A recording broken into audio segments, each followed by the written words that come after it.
તમે સૌએ આ ચેનલ પર ક્રિકેટની ભવિષ્યવાણી તો જરૂર જોઈ હશે, પણ આજે વર્ષ 2025નો છેલ્લો દિવસ 31 ડિસેમ્બર છે અને કાલથી શરૂ થવા જઈ રહ્યું છે 2026નું પ્રથમ દિવસ. એટલે આજે આપણે 2026ની ભવિષ્યવાણી કરવા જઈ રહ્યા છીએ. તો તૈયાર થઈ જાવ તમે સૌ. સૌપ્રથમ વાત કરીએ નોકરી અને સરકારની નોકરી વિશે. આ સમયગાળા દરમિયાન જે લોકો સરકારની નોકરી માટે તૈયારી કરી રહ્યા છે, તેઓએ સંપૂર્ણ મહેનત કરવી ખૂબ જ જરૂરી છે. એવી મહેનત કરો કે તમને પોતાને વિશ્વાસ હોય કે હું પાસ થઈ જ જઈશ, કારણ કે આ વખતે માત્ર નસીબ પર ભરોસો રાખવાથી કામ નહીં ચાલે. તમારું લક 80% સફળતા આપશે નહીં. માત્ર મહેનત જ તમને આગળ લઈ જશે. કાન ખોલીને સાંભળજો. વાંચન, લખાણ અને અભ્યાસ પર સંપૂર્ણ ધ્યાન આપજો. આ સમયગાળામાં નોકરીમાં તે જ લોકો સફળ થશે જે ખરેખર મહેનત કરે છે.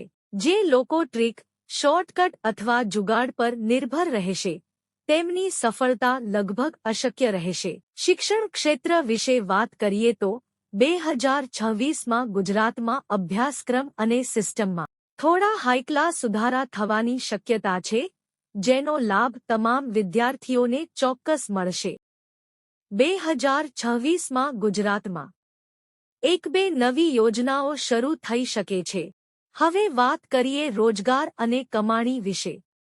આ સમયગાળામાં ભારતમાં જે નવા ડિજિટલ વ્યવસાય શરૂ થશે, તે 101% સફળ થવાની પૂરી શક્યતા છે.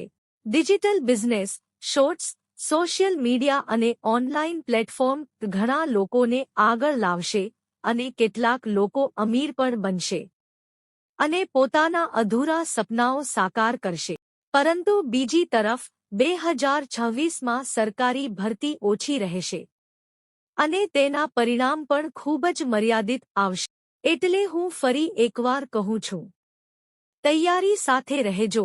જો ક્યાંય નોકરી માટે અરજી કરવાની તક મળે તો અવશ્ય કરો, પણ અપેક્ષા ઓછી રાખજો. હવે વાત કરીએ લગ્ન અને વ્યક્તિગત જીવન વિશે. 2026માં લવ મેરેજનું પ્રમાણ વધશે અને એવા કપલ્સને વધુ મુશ્કેલીઓનો સામનો નહીં કરવો પડે. જ્યારે બીજી તરફ અરેન્જ મેરેજમાં નોકરી, કારકિર્દી અને આવકની તુલના વધારે થશે. એવું નથી કે લગ્ન નહીં થાય, પણ કેટલીક જગ્યાએ આ શરતો જરૂર મૂકવામાં આવશે. ખેડૂતો માટે આ વર્ષ ખૂબ લાભદાયક રહેશે. ખેડૂતોને સારી આવક મળશે અને સાથે સાથે ડિજિટલ સેવાઓ પણ તેમના માટે વધુ સરળ બનશે, જેનાથી તેઓને ચોક્કસ ફાયદો થશે. 2026માં ગુજરાતમાં સોનું, ચાંદી અને વાહનોના ભાવમાં વધારો જોવા મળશે, કારણ કે લોકોની આવકમાં પણ વધારો થવાની શક્યતા છે. આ સમયગાળામાં ભારતમાં ડિજિટલ પ્લેટફોર્મ વધુ વિકસશે, જેના કારણે ડિજિટલ વસ્તુઓની કિંમતમાં ઘટાડો પણ જોવા મળી શકે છે.